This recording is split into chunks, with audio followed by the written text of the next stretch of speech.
L'autre jour, je me suis demandé si TikTok n'était pas en train de devenir le meilleur réseau social quand tu es un artiste tatoueur. En effet, c'est un réseau que j'utilise moi-même en tant que créateur de contenu depuis le 24 juillet 2022. Et depuis cette date, je poste un TikTok par jour. Bon, j'ai eu la flemme 2-3 jours, je dois l'admettre. Tu peux d'ailleurs retrouver ce TikTok en description ainsi que mes autres réseaux. D'ailleurs, on est de plus en plus nombreux sur la chaîne et ça fait vraiment plaisir. On n'oublie pas qu'à 1500 abonnés, je vous raconte ma pire expérience en tant que manager de tattoo shop. Et si tu veux soutenir la chaîne, comme d'habitude, tu mets ton meilleur like, ton meilleur commentaire et tu partages cette vidéo sur tes réseaux. Identifie-moi d'ailleurs si tu fais ça. Et si tu as la possibilité et bien sûr l'envie, tu peux aussi me soutenir financièrement sur Utip. Bref, on va commencer par rapidement présenter TikTok si jamais tu sais pas ce que c'est. Si jamais c'est le cas, je t'invite à sortir de ta cave quand même. Je te jure maintenant, on a l'électricité et tout, c'est plutôt cool. TikTok est arrivé en Europe en 2018 et c'est la société chinoise ByteDance qui a créé ce réseau social. En 2017, TikTok est sorti des frontières du pays. Afin de se positionner sur un marché très concurrentiel, TikTok a racheté une application qui était déjà en place depuis 2014, Musical.ly. Aval, c'est riche en oméga 3, cavale sur mon cheval de Troie. Au début, TikTok est surtout orienté sur le format court, mais très vite, les créateurs de contenu vont s'approprier ce réseau afin de créer des vidéos beaucoup plus diversifiées, à but humoristique, artistique, voire éducatif. La force de frappe de TikTok, c'est son algorithme. En effet, ce dernier permet à n'importe qui de percer du jour au lendemain sans aucune raison. C'est comme ça que personnellement, je me retrouve avec une vidéo qui a plus de 800 000 vues. Attention, il ne faut pas confondre un écolier, un petit écolier, un petit qui a coulé. Une vidéo pas folle sur une blague nulle. En se renseignant sur les statistiques de TikTok, on se rend vite compte du monstre affamé que c'est. Et aujourd'hui, il serait très malvenu de penser que ce réseau est juste pour un ado qui est en quête de la dernière trend à réaliser. Les utilisateurs de TikTok sont de plus en plus âgés et de plus en plus connectés. Et ça, Instagram et YouTube, ils l'ont très vite compris, en créant notamment les Reels et les Shorts pour contrebalancer et créer des contenus courts plus percutants et toujours plus incisifs. Mais TikTok, afin de se pérenniser, va quand même un petit peu empiéter sur le marché de YouTube en permettant aujourd'hui de créer des TikTok de 10 minutes, sachant que le format de base était de 3 à 60 secondes. Et donc au milieu de tout ce bazar, avec un YouTube surbooké, un Instagram titubant et un Facebook complètement dépassé, je me suis demandé si TikTok n'était pas le réseau social tatou. J'ai donc ressorti mes meilleurs cours de marketing et j'ai demandé aux principaux intéressés. On va écouter leurs propos, rebondir dessus, analyser tout ça, et on va voir ce qu'on en retire. Et on va commencer avec Gabriel, qui s'est fait connaître sur ce réseau principalement. Bonjour Flo, j'espère que tu vas bien. Déjà, je suis pas tatoueur professionnel, je suis en apprentissage autodidacte et je ne tatoue personne. C'est-à-dire que c'est pas une part commerciale dans le sens où j'ai des clients. Je vis du tatouage à travers les réseaux sociaux et c'est quelque chose qui... Enfin, en me tatouant uniquement moi, c'est ça qui est un peu différent. Et mon outil, du coup, c'est les réseaux sociaux comme TikTok, comme Instagram, comme YouTube. TikTok est arrivé dans le game il y a pas longtemps. Si je serais tatoueur pro, ça serait une vitrine comme Instagram, en fait, au final. C'est ça qui permet de te faire connaître, c'est ça qui permet d'exposer ton travail, c'est ça qui permet de toucher une cible plus large et plus facilement en termes de découverte que ce qu'il y avait sur Instagram jusqu'à maintenant. Les gens, ce qu'ils attendent, c'est un contenu authentique, peut-être beaucoup moins travaillé, et quelque chose qui parle, qui est fait avec amour et qui est partagé avec amour. Et donc ça donne naturellement une transparence et un partage qui est très intéressant parce que t'enlèves ces artifices de production très travaillés et en fait tu viens au fondement même le partage. Et donc c'est ça qui touche réellement les gens et c'est ça qui fait vraiment la force de TikTok. C'est que c'est un contenu qui se veut court sur l'application, donc ça doit être très impactant très rapidement et donc en fait tu vas catcher les gens qui vont te découvrir, qui n'auront pas fait le pas d'aller par exemple sur Instagram taper tatouage et avoir des vidéos de tatouage. Tu peux rien avoir avec le tatouage mais en avoir dans un coin de ta tête et la vidéo elle peut arriver à toi directement. Donc c'est ça qui est bien pour un tatoueur, pour un professionnel, c'est que tu amènes ton art et tu te démarques des autres directement en touchant les gens chez eux et un petit peu par hasard, mais tu vas les interpeller à travers une vidéo franche et honnête. Sur le long terme, c'est compliqué en tant que créateur parce que c'est relativement volatile. C'est-à-dire que c'est très compliqué de créer une communauté qui va être là très fréquemment pour voir tes vidéos. Sur Instagram, c'est fait de manière à ce que tu vois plus facilement les gens à qui tu es abonné. Chez TikTok, tu as une part de découverte qui est immense. Il est facile de créer du contenu et de toucher un large public. Les personnes sont à la recherche de vidéos transparentes, authentiques. Mais contrairement aux autres réseaux, TikTok n'est pas vraiment une vraie communauté qui te suit. C'est pas comme YouTube ou Instagram où tu peux donner des rendez-vous à ta communauté.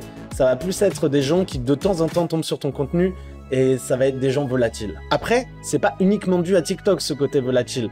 C'est quelque chose qu'on retrouve dans nos sociétés de consommation habituelles et c'est ce qui a poussé Nico Nerdo à essayer la plateforme. TikTok, je m'y suis mis en décembre 2019 avant le Covid.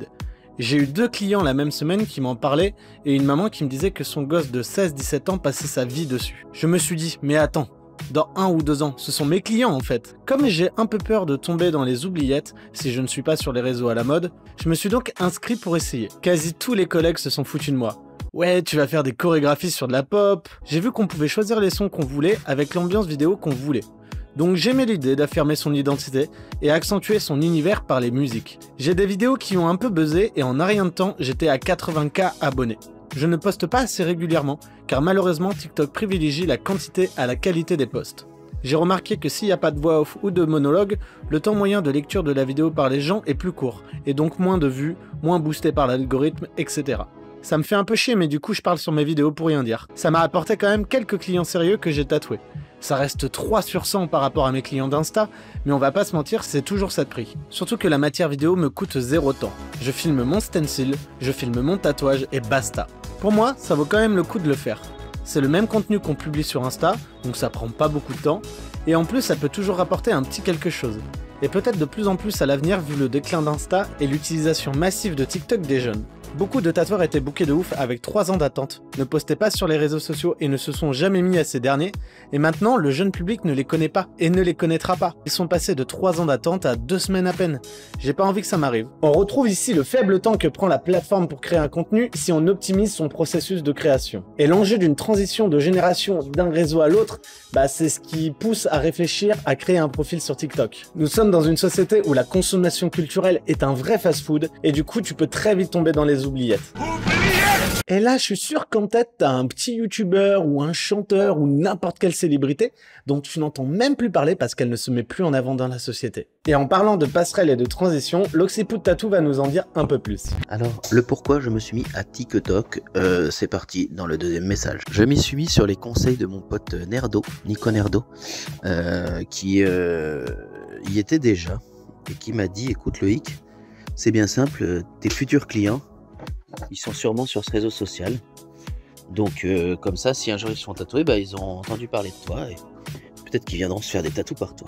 Ça a permis de peut-être rafraîchir un peu la clientèle, en tout cas de se faire connaître d'un public plus jeune qui connaissait pas forcément le tatou. Ça permet, je pense, un peu plus de fun. Je fais pas des trucs trolls, mais je m'amuse à dessiner un peu n'importe quoi et tout. Et c'est moi, mon réseau, il est pas vraiment axé sur le tatou, il est axé un peu sur la création et le dessin. Donc montrer qu'on sait dessiner aussi, et puis qu'on peut s'amuser. Donc plutôt une passerelle un peu fun. Après, elle est quand même assez limitée en termes de langage. Je me suis déjà fait bannir pour un truc où il y avait un petit bonhomme qui se pendait et c'était incitation au suicide, tu vois, c'est très très strict. Donc ça me gonfle un peu, ça fait que j'y suis beaucoup moins actif. J'ai réussi à faire environ 89 000, je pense, followers en un mois. Parce que j'étais actif et que je faisais les lives. Donc ce qui marche, c'est faire des lives et tout. Là, je le fais plus du tout, j'ai pas le temps. Je poste une vidéo de temps en temps, mais ça marche plus du tout comme avant, quoi. Donc pour reconquérir ce truc, il faut être extrêmement actif, c'est ce qui est le plus fatigant. Je dirais que le temps investi vaut pas forcément le coup. J'ai eu quelques clients qui sont venus de TikTok, mais pas assez. C'est cool, parce que là on apprend que comme n'importe quel réseau, ça tombe pas de nulle part, il faut être le plus actif possible. Et on peut un petit peu lâcher prise dans son contenu, même si ce dernier peut être bridé par la censure. Et je sais de quoi je parle, hein. J'ai failli me faire ban de TikTok pour une vidéo qui présentait une collection de peaux tatouées au Japon, nudité et actes sexuels qu'il disait. Ça dépasse tout ce que j'ai pu imaginer. Et ce côté lâcher prise, troll et second degré, ça rejoint ce que dit l'artiste Dirty Peku. Franchement, mon frérot, grave, je suis actif dessus, mais alors vraiment en mode gentil. Tu vois, je me prends vraiment pas la tête. En fait, je me suis mis sur TikTok. À la base, c'était juste pour suivre Nico de Bodystaff, le papito de Bodystaff qui fait des vidéos juste incroyables sur sa boutique. C'est vraiment un fou furax. Bref, je me suis mis là-dessus pour suivre un peu ses vidéos. Puis je me suis dit, tant qu'à faire quitte à être là-dessus, autant proposer les miennes. Je me suis mis à faire de la vidéo. En fait, c'est simplement les vidéos que j'ai déjà sur Instagram. Même certaines vidéos datent déjà de plusieurs mois. Tu vois ce que je veux dire? Donc, disons que mes priorités, c'est absolument pas TikTok. En vrai, moi, pour le moment, TikTok, j'ai tellement peu de followers et compagnie dessus.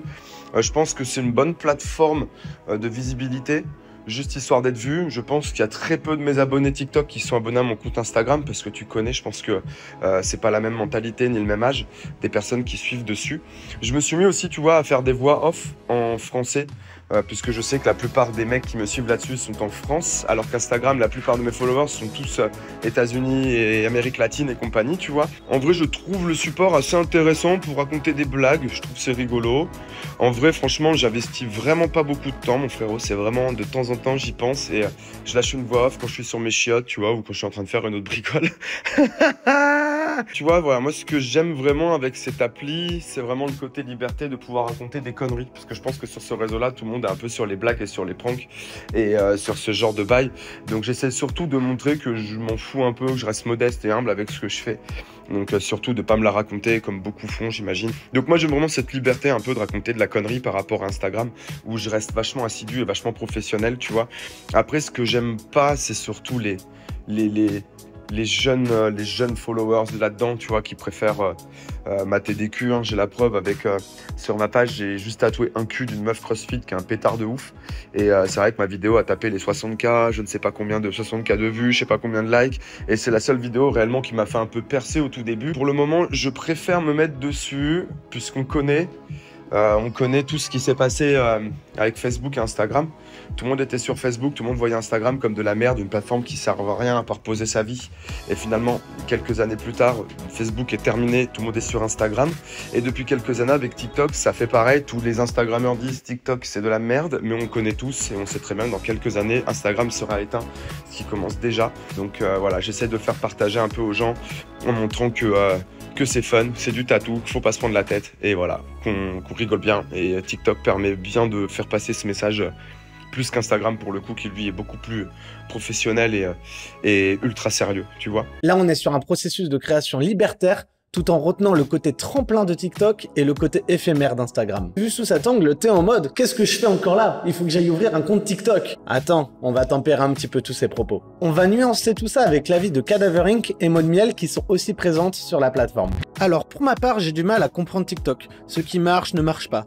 J'y passe pas énormément de temps car ça me donne du travail supplémentaire, sachant que je suis déjà sur Facebook et Insta. Ça peut être un petit plus car ça attire une nouvelle clientèle. Le point positif est le fait d'avoir plus de visibilité qu'Instagram, mais uniquement si la vidéo fonctionne. Cependant, Insta commence à avoir un fonctionnement assez similaire à TikTok, avec les vidéos qui attirent de plus en plus de monde maintenant. Ce qui me déplaît dans TikTok, c'est le fait de devoir se montrer pour que les vidéos fonctionnent. C'est un peu plus intrusif. Je suis pas hyper active, j'ai l'impression pourtant. J'essaye, mais c'est dur parce que j'aime pas du tout TikTok. C'est pas du tout intuitif pour moi, car j'oublie tout le temps de filmer les étapes et je tremble beaucoup quand je fais des vidéos. En plus, figure-toi qu'une cliente m'a dit « Ça se voit que t'as plus de 30 ans, hein, à la façon dont tu montes tes vidéos ». Apparemment, mettre des transitions, c'est un truc de vieux pour la nouvelle génération. Je suis hyper mal à l'aise à l'idée de poster mon visage, mon physique ou ma voix. Et ça me gave grandement que ça soit obligé de faire ça pour que tes vidéos marchent sur cette nouvelle appli. J'arrivais déjà pas trop à le faire sur Insta, mais là c'est encore plus punitif. Du coup, je sais pas, il y a une vidéo qui marche, un peu, et celle d'après, personne les voit. J'y comprends rien. Bon, c'est vrai que cet algorithme, il peut parfois être totalement hasardeux. Mais c'est le cas pour un peu toutes les plateformes. C'est compliqué de savoir ce qui se cache dans leurs formules mathématiques secrètes. C'est les maths que je préfère.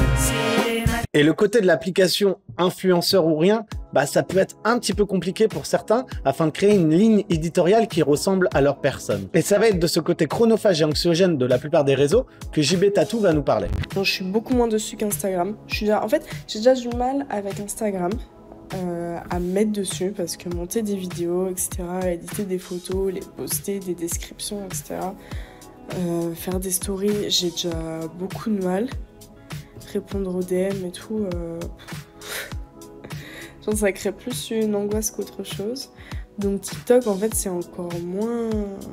J'ai encore moins d'automatisme dessus.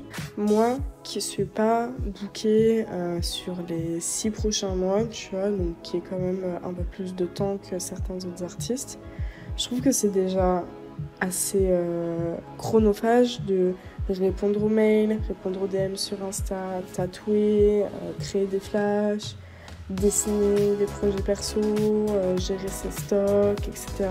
Son agenda, ses animations, ses acomptes, tout le bordel, sa compta, ses déclarations. C'est vrai que ouais, c'est ça rajoute déjà du travail dans un métier où il y a déjà beaucoup à faire et où je trouve la part artistique diminue de plus en plus. J'ai un pote, lui, qui est un community manager et du coup qui n'a pas du tout à gérer cette partie-là, et dans ce cas, tant mieux. Mais moi, pour l'instant, qui suis pas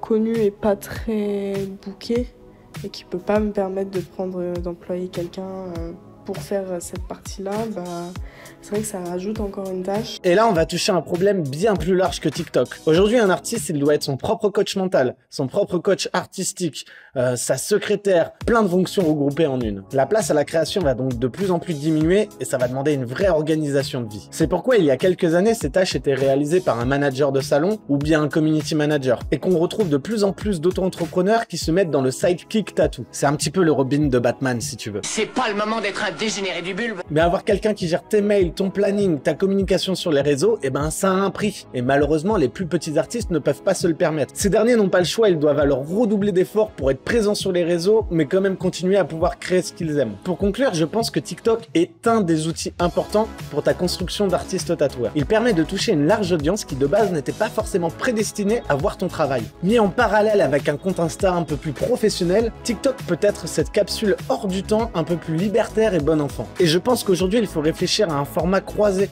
que tu peux réutiliser sur Instagram Reels ou YouTube Shorts. Notre société, et plus encore aujourd'hui, instaure ce marketing social, où une marque doit accompagner un client avant, pendant l'achat et après. Il faut donc réussir à créer une vraie dimension d'appartenance à un groupe social, et ces outils d'internet nous le permettent aujourd'hui. Les anciennes générations se faisaient connaître par des coupures de presse et autres rassemblements. Là où aujourd'hui, nous, on va se faire connaître avec des posts, des stories, des réels ou bien des conventions. Et voilà, cette vidéo touche à sa fin. N'hésite pas à aller donner un maximum de force aux gens qui ont participé et créé cette vidéo. Sans leur témoignage, tu pourrais même pas voir ce contenu. Et n'hésite pas aussi à exprimer ton point de vue en commentaire, cela m'intéresse fortement. Et puis maintenant, tu sais quoi faire pour soutenir la chaîne, je vais pas plus t'embêter avec ça. Des bisous!